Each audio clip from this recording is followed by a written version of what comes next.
Segunda de Pedro 1:8, el Señor dice en su palabra: porque si estas cosas están en vosotros y abundan, no os dejarán estar ociosos ni sin fruto en cuanto al conocimiento de nuestro Señor Jesucristo. Mire qué lindo, hermanos. No os dejarán estar ociosos en cuanto al conocimiento de nuestro Señor Jesucristo. Dominio propio, un valor indispensable. ¿Qué significa, hermano? ¿Qué entiende usted por la palabra indispensable? ¿Alguien que me ayude? Es necesario. Es necesario, hermano. ¿Qué más podríamos decir? Es vital. Y la palabra vital tiene que ver con algo que ayuda a mantener la vida. Hermano, y el dominio propio es algo necesario para mantener esta vida. Como dice nuestro hermano, es necesario que esté en nosotros para que nuestra vida, no física, sino cristiana, se mantenga latente en nosotros. Y como hemos visto en otras oportunidades, en la palabra valor tiene que ver con aquellos principios fundamentales en la palabra del Señor, pero más que todo, la palabra valor tiene que ver con la excelencia que cada uno de nosotros como creyentes debemos ir mostrando, hermanos, cada día en nuestro diario vivir como hijos de Dios. Es todo ese conjunto de acciones que demuestran lo que somos realmente.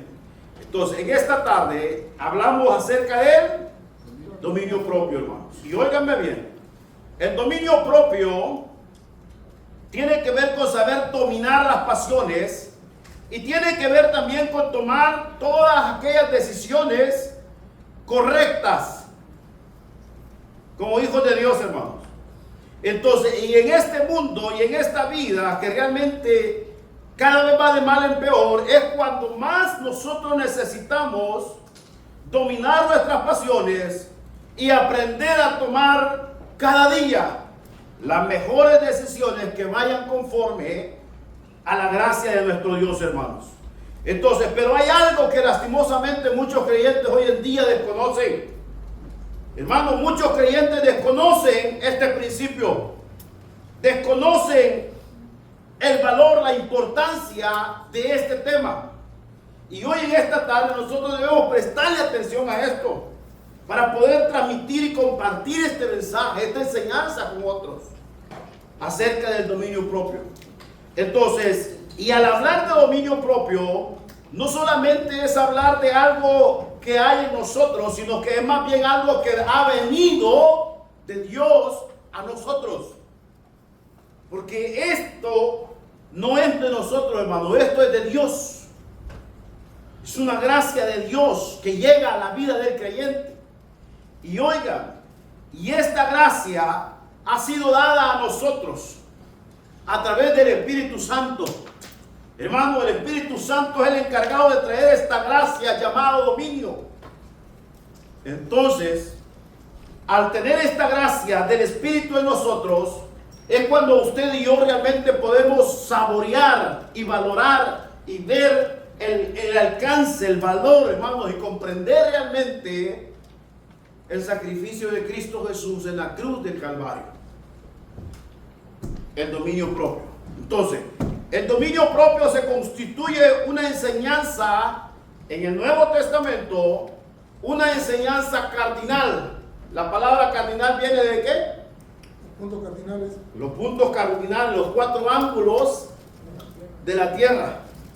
Y la tierra se sostiene según la ciencia en 4 ángulos diferentes. Entonces, o 4 pilares, fundamentos, hermano, de la vida en este mundo. Y esta... En la doctrina nuestra están las doctrinas cardinales también. ¿Sí? Que todos conocemos la salvación, ¿verdad? Ajá, la salvación. La salvación. Tenemos la Cristo sana, Cristo sanidad salva, divina, Cristo la bautiza. segunda venida de Cristo. Amén. Cristo pronto viene. Esas Y- son. pero hay una bien importante que es el bautismo en el Espíritu Santo. Amén. Entonces son las 4 doctrinas cardinales de nuestra iglesia. Exacto. Exacto. Entonces, por lo tanto, ¿por qué el dominio propio es uno de estos valores cardinales en nosotros? Porque es un don de Dios, es un regalo que hemos recibido. Recibimos de parte de Dios a través del Espíritu Santo. Amén. O sea, para que una persona pueda manifestar, vamos a adelantar un poquito, el dominio propio es porque está llena del Espíritu Santo. Amén. O sea que el Espíritu Santo, aparte de que una persona puede hablar en lengua, puede efectuar milagros, puede hacer muchas cosas, también el Espíritu Santo capacita, dota a una persona para que pueda tener esto, hermanos, que se conoce como dominio propio. Entonces, el dominio propio en la Biblia, definámoslo, es la capacidad, óigame bien, de controlar los propios pensamientos, emociones y acciones. Dominio propio. La capacidad entonces de poder ¿qué? Controlar los pensamientos. Imagínense las emociones y las acciones, lo que yo hago. Así como la salvación afecta mis pensamientos, mis emociones y mis acciones, también, hermano, el dominio propio es la capacidad de que yo soy dueño de lo que voy a pensar. Yo voy a controlar los deseos y yo voy a controlar mis acciones, mis impulsos. Dominio propio, hermanos. Y eso es lo que la Biblia enseña con relación a esto. Definición, hermano, y contexto bíblico según algunos análisis acerca de este tema. En la Biblia el término dominio propio se menciona como uno de los 9 frutos del Espíritu Santo. Por eso lo que decía el hermano es la realidad de este tema. Entonces, el dominio propio es la evidencia del fruto del Espíritu en la vida de un creyente. ¿Dónde dice y enseña eso la palabra?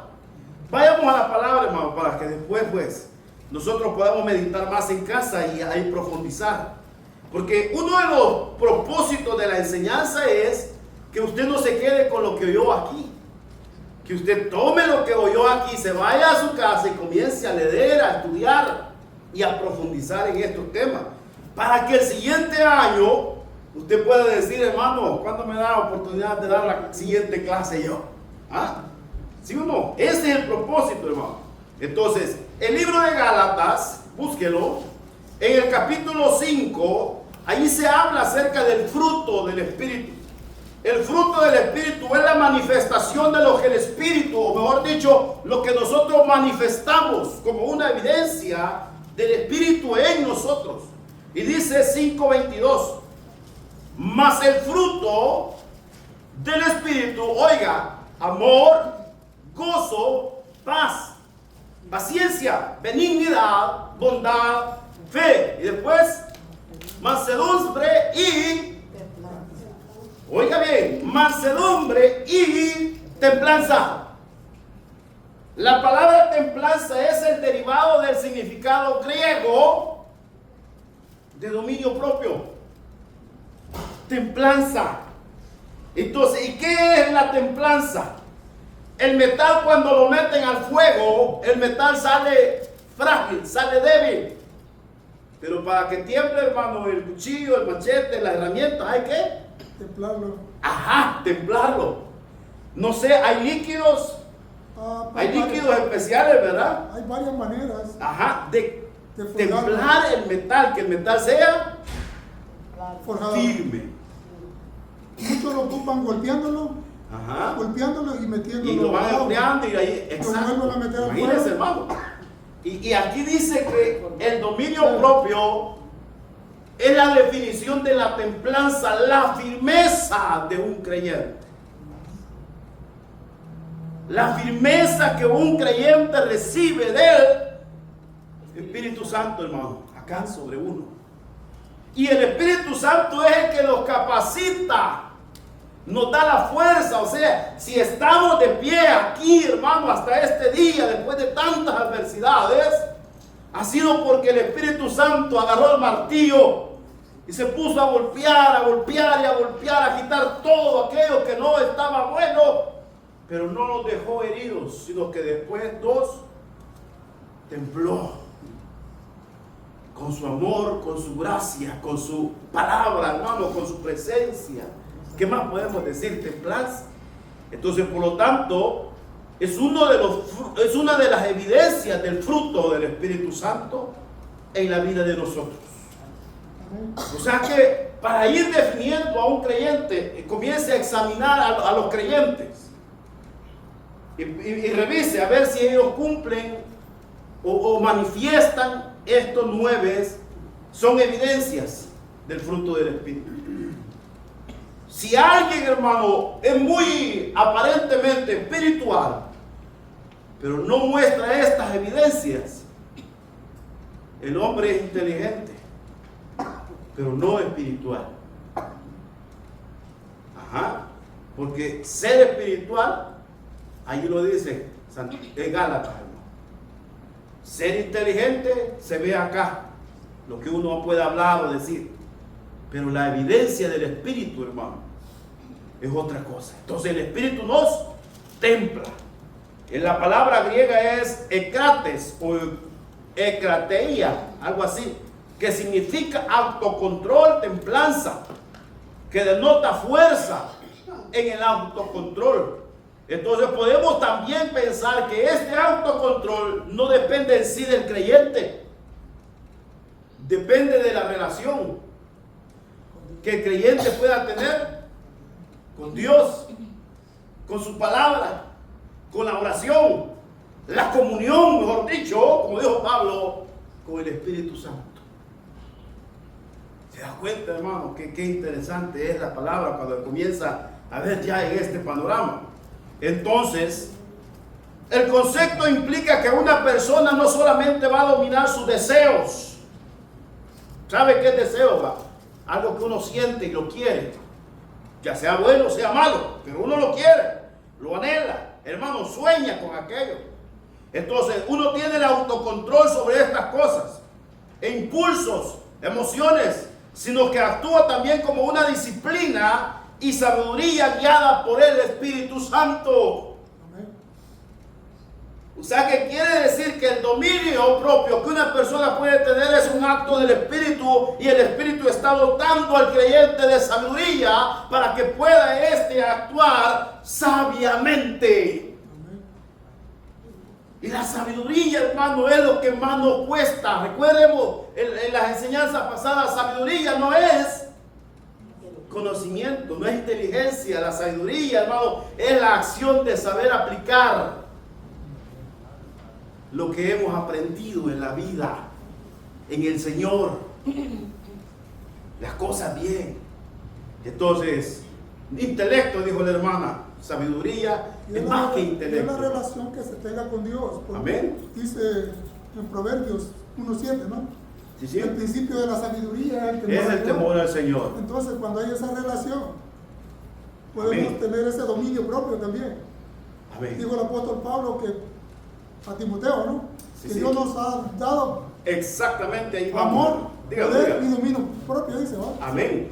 No, Segunda de Timoteo 1:7, hermano. Sí. Léalo conmigo, búsquelo ya que el hermano nos despertó. Pues, Dice la Biblia que Timoteo, según las características, era un hombre bastante, alguien que no le gusta hablar mucho, hermano, ¿cómo se le dice? Tímido. Era una persona que casi no se relacionaba con los demás. Pero sin embargo, a pesar de ser tímido, era un hombre lleno del Espíritu Santo. Pero le faltaba compartir lo que el Espíritu Santo le estaba dando. Y viene Pablo y le escribe esta carta, no solamente a él, sino a la iglesia en general. Y le dice, porque no nos ha dado Dios espíritu de cobardía. Oiga, hermano. Y la palabra espíritu especifica acerca de la obra del Espíritu en el creyente. De eso está hablando. No nos ha dado espíritu de cobardía, sino de poder, de amor, y luego dice dominio propio. O sea, yo recibo de Dios la capacidad de controlarme, a mí mismo. ¿Y qué cuesta, hermano? Más cuando uno es tentado. Más cuando uno se le para a alguien enfrente y dice cosas feas de uno y lo ofende. Más cuando alguien le ha hecho daño a uno. ¿A cuánto le han hecho daño y se ha podido contener, hermano? ¿Ah? Le dice a alguien a otra persona, si de verdad fuera cristiano fuera diferente, le dijo. Y le dijo, pues porque soy cristiano, es que todavía sigues hablándole. Ese dominio, hermano. Porque en el mundo ya le hubiera dado una cachetada o no sé qué. ¿Verdad? Pero en el Señor, hermano, a veces solo nos quedamos viendo y nos da risa. O simplemente seguimos adelante o le decimos Dios te bendiga. Pero en el mundo, hermano, la sangre hervía y las manos le comenzaban a temblar y a sudar a la hermana. Le voy a arrancar la greña. Así dice la hermana, ¿verdad? Pero hermano, en el Señor ya no. En el Señor la gente puede a veces abusar hasta de la confianza de uno. Pero Dios le da a uno la fuerza, la sabiduría, el entendimiento para refrenarse y decir, gracias a Dios. Gracias a Dios. Entonces, de eso está hablando ahora Pablo a Timoteo. El Señor no solamente nos ha dado un espíritu para hablar, sino que nos ha dado un espíritu, hermano, realmente de poder. Un espíritu, dice, de amor. Un espíritu en el cual aún nosotros podemos contenernos. Es que si no fuera creyente ya le hubiera dicho hasta los que se van a morir. Pero no, hoy somos creyentes y tenemos al Espíritu Santo, nos refrenamos aún hasta la lengua. Y Santiago, cuando escribe de la lengua, dice, varón perfecto es el que puede dominar la lengua. ¿Se da cuenta, hermano? Y ese dominio, aún de este miembro que dice que puede encender aún los bosques más grandes, dice, porque ella misma es encendida, hermano, inflamada, dice, por el fuego del infierno. O sea, puede ocasionar tanto daño, tanta destrucción, este miembro tan chiquito. Pero viene Pablo y dice, no, el Señor nos ha dado un dominio sobre esto, para que aprendamos a guardarnos, hermano. Y eso realmente es un regalo de Dios a la vida de nosotros. Entonces, abarca áreas de la vida que requiere autocontrol y moderación. Óigame, esto incluye el control de las palabras, lo que estamos hablando, las palabras que hablamos, el manejo de nuestras emociones y el uso adecuado del tiempo y los recursos. El tiempo y los recursos. A veces llego, hermano, algo cansado a mi casa. Pero como cuando yo llego no hay nadie allí, ¿verdad? O sea, los demás están allá en sus cosas. Yo entro a mi cuarto, pongo la tele y de repente volteo a ver la Biblia, hermano, agarro la Biblia o saco la computadora o agarro un libro y el tele habla y habla y habla, pero yo hago otra cosa.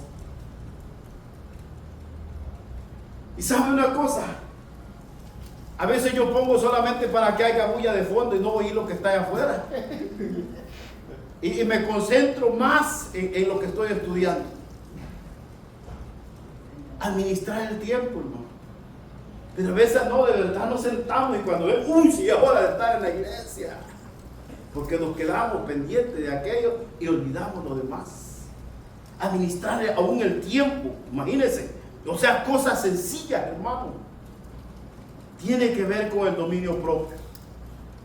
Mire, esas áreas tan insignificantes, el Señor nos da la fuerza, la capacidad para poder hacer lo correcto, hermano.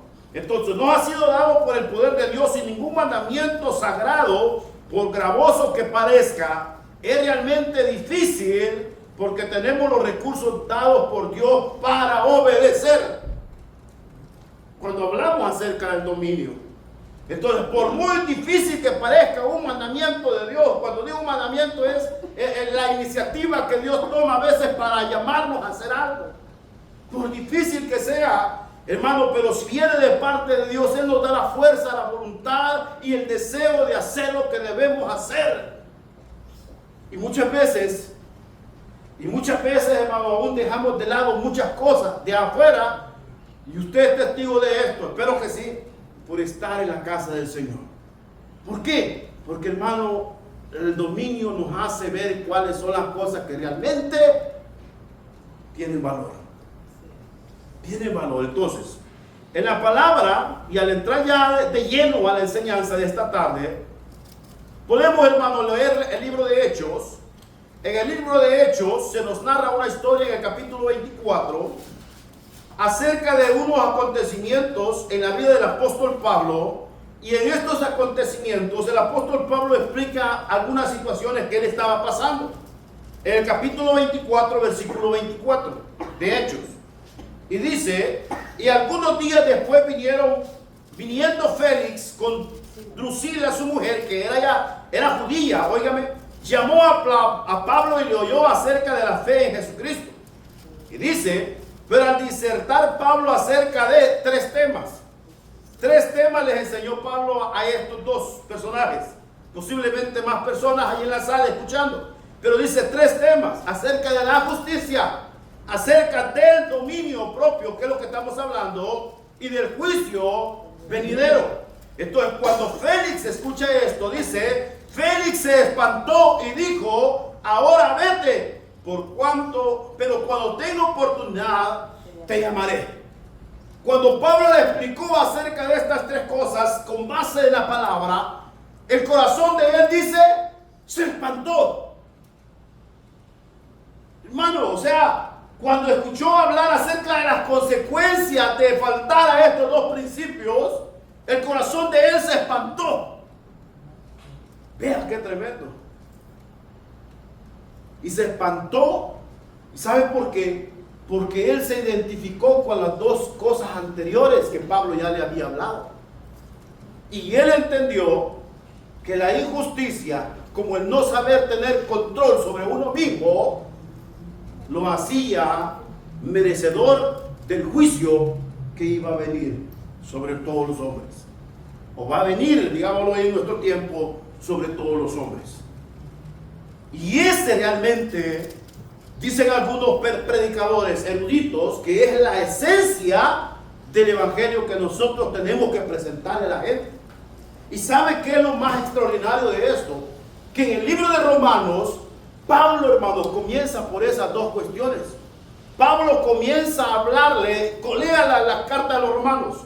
Pablo comienza a señalar primeramente todas las faltas de las personas, de todas, porque ahí dice, ninguno es justo. Hermano, pero luego él le hace ver que hay una solución y una salida para todas estas faltas que el ser humano comete. Y él enseña que solamente a través de Jesucristo el hombre encuentra salvación y vida eterna. Y encuentra la capacidad para apartarse de todo lo malo. Pero aquellos que rechazan, como Félix, rechazan el mensaje de Dios, hermano, que realmente es algo natural. Algo natural en el sentido de que el mensaje no se le puede imponer a nadie. Si usted quiere recibir el mensaje, lo recibe. Y usted va a ser el beneficiado. Pero si usted oír el mensaje, usted lo rechaza, que es lo que Félix hizo. Usted ya lo rechaza en plena conciencia de que usted es merecedor de lo que viene después. Esa es la esencia del mensaje. Entonces, ¿quién era Félix? Félix era un gobernador romano. Parece que gobernó desde el 42, hermano, año 42 hasta por el 60 casi, ¿verdad? No, porque el 60 todavía, bueno, sí, más o menos en ese momento, porque sí, oiga lo que dice a continuación. Se espantó y dijo, ahora vete, porque cuando tengas oportunidad te llamaré. Esperaba también con esto, y esto, hermano, es lo que yo le estoy diciendo. Mire, con esto que Pablo le diese dinero para que le soltase, o sea, era de los que tira la mano. Corrupto. Exacto, hermano, me quitó la palabra del corazón. Era un hombre corrupto y no estaba dispuesto a cambiar, aún sabiendo la palabra, hermanos. No estaba dispuesto a cambiar. Esperaba recibir algo de Pablo. Mire qué tremendo. Del 62 al 64 está del registrado ahí. 62 al 64. Ajá. Amén. Gracias, hermano. Por lo cual desde muchas veces hacía venir y hablaba con él. O sea, que todas las veces que después de esta primera plática, después ya no le invitó con el deseo de saber. Porque él estaba completamente consciente que él no iba a cambiar. No porque no tuviera la oportunidad, sino que él, en su corazón, no estaba dispuesto a cambiar, hermanos. Por más que Pablo le hablase la palabra. Y dice, y lo hacía venir constantemente. ¿Y sabe por qué lo hacía venir constantemente? Porque ahí la palabra dice, Pablo tenía recursos. Pero hermano, es ahí donde un hijo de Dios tiene que actuar sabiamente. Porque Pablo sabía las intenciones de él. Pablo se lo hizo saber a quien escribió el libro de Hechos, fue Lucas. Lucas escribió lo que Pablo le dijo, este dinero quiere. Y me imagino que Lucas, hermano, un poquito más inexperimentado en esto, o inexperto, le dijo, ¿y qué vas a hacer, Pablo? ¿Se lo vas a dar para irte y seguir predicando? El texto dice que Pablo no le dio nada. Hermano, no le dio nada. ¿Por qué? Porque de lo contrario, cuando usted y yo, hermano, me voy a salir de aquí en este punto. Cuando usted y yo caemos en ese juego, hermano, somos cómplices de la maldad de otros. Y por eso Pablo, un hombre de Dios, sabio, prudente, le dijo, no. Entonces, sabiendo las consecuencias, y dice, y esperaba también con esto que Pablo le diera dinero para que le soltase, por lo cual muchas veces le hacía venir y hablaba con él. Pero al cabo de 2 años, recibió Félix por sucesor a Porcio Festo, y queriendo Félix congraciarse con los judíos, dejó preso a Pablo. Mire, hermano, pero Pablo tampoco fue un participante de la maldad de esto, hermano. Entonces, con esto no nos prestemos nosotros a las malas acciones de otros. Seamos, hermano, gente que piensa, pero más que con la mente, con el corazón, y sin dejar de escuchar la voz de Dios. Pablo escuchaba la voz de Dios, no lo hizo. Y aún Pablo estaba preso y Festo lo sabía. Y justamente, hermanos, y recordando un poco de la clase última que hayamos tenido el día martes en Lucas 21:12, claramente el Señor le dijo a sus discípulos, en el mundo tendrán aflicciones. Y a Juan le dijo, en el mundo tendrán aflicciones, pero no teman, porque yo he vencido al mundo. Pablo estaba preso injustamente por un hombre que era dominado por sus emociones. ¿Y por qué digo esto? Porque dice al final que él tuvo la oportunidad de decirle, Pablo, vete. Pero dice que por congraciarse sus emociones, o sea, para dejar una buena imagen ante los ojos de los judíos, dijo que dejó a Pablo en la cárcel, hermano, preso. O sea, se dejó dominar por sus emociones. Se dejó dominar por el pensamiento de que haciendo esta acción los judíos iban a tener un buen concepto de él. Pero la historia dice que este hombre Félix fue un hombre malvado, muy malo, muy injusto, hizo mucho daño a la iglesia. Pero sin embargo, él, dominado por sus emociones, quiso hacer algo, la verdad, malo, hermanos. Pero creyendo que con eso iba a quedar bien. Y tengamos cuidado, hermano, porque podemos quedar bien delante de los hombres, pero quedar mal delante de Dios. Y Festo quería quedar bien, siguiendo sus instintos, sus emociones, con el pueblo, mas no con Dios, hermano. Entonces Pablo le habló, Festo, necesitas dejar toda la maldad que estás haciendo. A Félix, perdón. Necesitas dejar de lado toda la maldad que estás haciendo. No lo hizo. Necesitas controlar ya tus emociones, tus impulsos. Y ¿saben una cosa? ¿Por qué el pasaje nos menciona a, ¿cómo se llamaba la mujer? Drusila. Y dice, Lucas aclara y dice, y era judía. Y él no era judío, él era romano. O sea, en pocas palabras, él, aquí no, hermano, pero él, a él lo mandaba la mujer. Eso es lo que está diciendo, hermano, el texto. Porque de lo contrario nunca hubiera omitido ese detalle. O sea, ¿para qué? Entonces, al ser su mujer judía, ella lo manipulaba. A lo mejor él congraciaba con Pablo, pero si a la mujer él no le agradaba por las cosas que decía y porque criticaba su religión y sus creencias. Félix, cuidadito con hacerle algo bien a este hombre. Déjalo que pudra. ¿No ves cómo habla mal de mis antepasados? ¿Cómo habla mal de mi religión? Hermano, siguiendo sus emociones. No era dueño de sí mismo. Vamos a otro ejemplo, hermano. Y quiero invitarle ahora a que abra su Biblia en el libro de Lucas. Tito, capítulo 1. Hay bastante que leer de esta historia, hermano, acerca de estos casos. Pero vamos a Tito, adelantemos un poquito en el segundo aspecto. Pablo, hermano, le escribe a Tito y lo hace pensando siempre en lo mismo. ¿Y qué le dice Pablo a Tito, hermanos? A este varón de Dios. Capítulo 1, versículos 5 al 9. Oiga lo que dice. Por esta causa te dejé en Creta. Oiga. Para que corrigieres lo deficiente y establecieres anciano en cada ciudad, así como yo te mandé. Hermano, así como yo te mandé.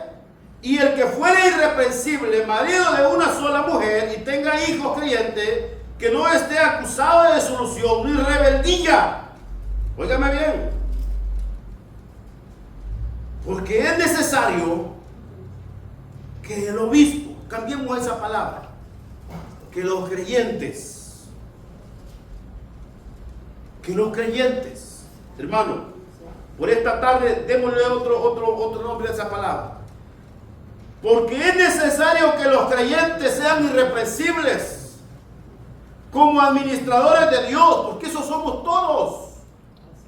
Todos, hermanos, somos administradores de Dios.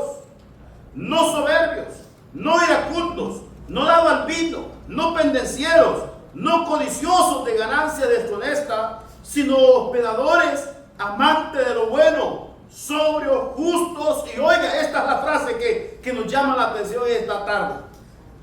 Dueños de quién, hermano? De sí mismos. Nosotros queremos controlar todas las cosas afuera, pero no tenemos la capacidad de controlar todas las cosas aquí adentro. A veces somos ordenados en todo, hermano. Yo conozco gente que es muy ordenada en todo. Uno llega a su casa y se queda uno, wow. No quiere ni tocar nada porque todo está ordenado y limpio. Pero hermano, a veces son las personas que aquí adentro no tienen nada de orden. Solo hay confusión. Entonces, y por eso viene él y usa esta palabra, dueños de sí mismo. Todo creyente, hijo de Dios, tiene que aprender a ser dueño de sí mismo. ¿Y qué significa ser dueño de sí mismo? Tener dominio propio. Saberse dominar a sí mismo, saberse controlar a sí mismo. Y dice algo más en el siguiente. Retenedor de la palabra, fiel, tal como ha sido enseñada, para que también pueda exhortar con sana enseñanza y convencer a los que contradicen. Fíjame bien, qué lindo realmente. Entonces, de aquí podemos aprender grandes lecciones. Sí, ¿cuál? La necesidad, hermanos, y el valor y la importancia que tiene el dominio propio en cuanto al servicio que nosotros podamos prestar a Dios en cualquier área que sea necesaria. O sea, en cualquier área que nosotros queramos servir, tenemos que... Bueno, antes era así, hoy no lo sé, hoy ya desconozco eso.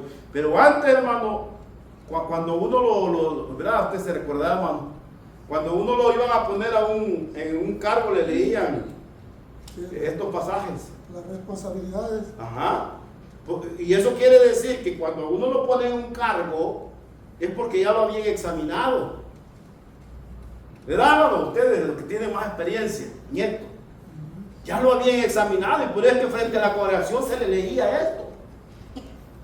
Hermano. Por eso, por lo menos como ejemplo, nada más, cuando escogen a los diáconos, dice que tengan buen testimonio, ¿no? Buen testimonio. Para que sean, para servir a la mesa. Me estoy refiriendo a lo que dice la Biblia, ¿no? Sí, el servicio general. Estaban escogiendo a 7 personas idóneas para servicio, pero dice que tenían que ser apartados del mal, temerosos de Dios, y dice que tenían que tener buen testimonio. Y siempre es bien importante recalcar que fueran llenos del Espíritu Santo. Amén. Dese cuenta, hermano. Y el detalle es que esto no lo va a comenzar a manifestar usted cuando usted lo nombra. Se supone que lo nombra porque usted ya dio testimonio y evidencia de estas cosas. ¿Ah? ¿Verdad, hermano? ¿Estoy equivocado? ¿Verdad que no? Es porque está dando testimonio este. Entonces, no significa que cuando lo nombra él va a comenzar, o a ella, es cuando ella va a comenzar o él va a comenzar a dar testimonio de estas cosas. No, es antes. Entonces, mira qué lindo. Podemos aprender entonces que el dominio propio es importante si queremos servir al Señor, hermano. En el versículo 5, sitúa frente a nosotros el propósito del cual el apóstol Pablo dejó a Tito en esta ciudad Creta. ¿Cuál? Hermano, corregir lo deficiente en la iglesia, ayudar a los hermanos, enseñar la palabra, establecer, hermano, gente que realmente cumpliera las condiciones para servir al Señor. Pero todo esto también Tito no solamente lo estaba haciendo, hermano, por orden de Pablo, lo estaba haciendo porque él estaba consciente de que era la enseñanza y que era la vida, el testimonio y la reputación de un creyente en el servicio del Señor, hermanos. Entonces, pero Pablo habla y dice dueño de sí mismo, que es la palabra que estamos examinando. Entonces, nuestro contacto diario con la palabra de Dios nos ayuda mucho más para, hermano, en estas cosas necesarias y sobre todo para tener un mejor crecimiento espiritual en nuestras vidas. Entonces, en el capítulo 1, versículos 7 y 8, el cristiano debe ser dueño de sí mismo. Óigame bien, Pablo menciona que el cristiano debe ser irreprensible como administrador de Dios, no debe dar lugar a la soberbia. Acuérdense, la soberbia es una emoción.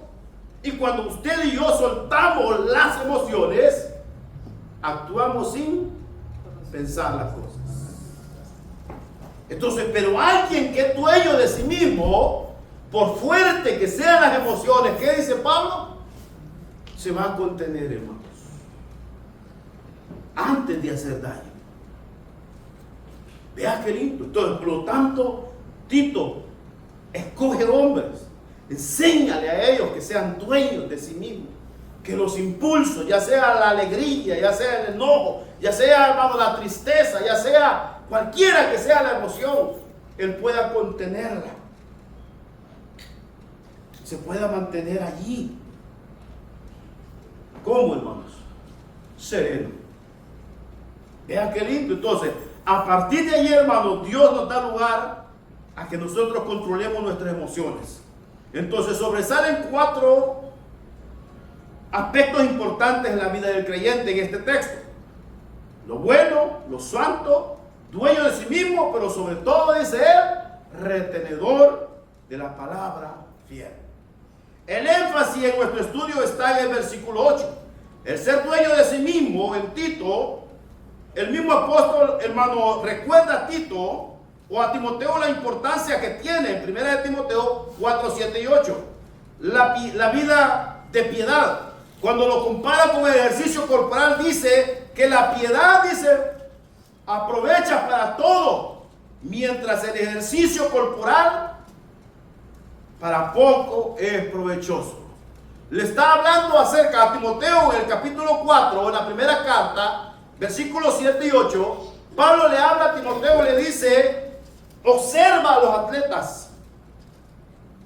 Si los atletas llegan a hacer, hermano, a correr o a caminar o a saltar, no sé, otro deporte, a nadar a tal velocidad y no se cansan, es porque ellos han aprendido a tener disciplina. Y la disciplina es una característica de una persona que ha aprendido a controlarse. Y dice Pablo, la piedad, dice, es algo que está en la vida de cada creyente. Entonces, y aprende a ser disciplinado en las cosas espirituales. Porque de nada sirve que seas disciplinado en todas las áreas allá afuera si en tu vida espiritual no eres disciplinado. Entonces, porque viene y le dice, porque la piedad, dice, para todo es provechoso, pero la disciplina en todas las demás áreas, para poco es provechoso. Miren qué lindo. Aprendamos a ser dueños entonces de nosotros mismos. Otro texto más, hermano, y con esta terminamos. Segunda de Pedro. Viaja conmigo a la segunda epístola del apóstol Pedro, y el capítulo 1, versículo 5. Gracias a Dios. Segunda epístola de Pedro 1:5. Dice, vosotros también, oiga cómo dice, poniendo diligencia por esto mismo, añadid a vuestra fe virtud, y a la virtud conocimiento, al conocimiento dominio propio. Mire, al dominio propio paciencia, y la paciencia piedad. Vean qué lindo. Debemos añadir dominio propio a nuestro conocimiento, dice él. Por eso dice, al conocimiento dominio propio, y al dominio propio, dice, es necesario añadirle ¿qué? Paciencia. Oiga bien, añadirle. O sea, que para que las cosas funcionen, tiene uno que ir completando con los demás atributos espirituales la vida del creyente. Entonces, el apóstol Pablo hace una lista de aquellos creyentes que deben ser diligentes. Y en su lista menciona también la necesidad de ser fuertes en el dominio propio. Veamos esa lista, versículo 5. Deja ver que debe existir diligencia para lograr ingresar a la conducta cristiana, o mejor dicho, para poder manifestar estos valores de gran importancia, que es lo que hemos estado estudiando todo este domingo, ¿no? Para poder reflejar todos estos valores, es necesario, dice, ser diligentes. Hermanos, ser diligente, y la palabra diligente significa que hay que hacer las cosas ya, hermano. Ya. O sea, el tiempo entonces para pedirle a Dios la sabiduría, la fuerza y la dirección de su espíritu es ya, si no lo tenemos. Y si ya le tenemos, dice Pablo, añadirámosle más. Sigamos creciendo, aumentemos, porque esa es la palabra añadir, aumentémosle. Aumentémosle, si ya estos atributos están en nosotros, dice, aumentémonos, que crezcan y que se hagan más visibles, y que a través de estos atributos nosotros podamos manifestarles a otros, aún a los inconversos, que nosotros realmente somos hijos de Dios. Entonces, ¿por qué? Porque vamos creciendo, vamos abundando. A mí me gustó la corta de café, hermano. Y yo era tan rápido que yo agarraba el canasto de esta manera, mire. Y me gustaba ver cuando el canasto de repente crecía y ya estaba lleno y se estaba rebalsando. Pero hermano, cuando pasaba una hora y había que buscar un grano allá, otro grano acá, y el canasto no se llevaba, una desesperación. ¿Por qué? Porque no abundaba. Entonces, y de igual manera en las cosas espirituales, si no abundamos en lo que ya el Señor nos ha dado, lo más seguro es que nos vamos a estancar. ¿Y sabe qué es lo más lindo, hermano? Que un día de esos tan difíciles, yo iba, hermano, con mi saquito lleno. Y de allí para allá, hermano, todos. Así, mire. Habían quienes que todavía el caporal le dijo, ay, mi hijo, le dijo uno, yo creo que me estás debiendo porque pesa más el saco que lo que trae. ¿Verdad, hermano? No hizo nada, no le abundó nada. O sea, ese día fue trabajo por gusto. Hermano, y si nuestro trabajo en el Señor no abundan,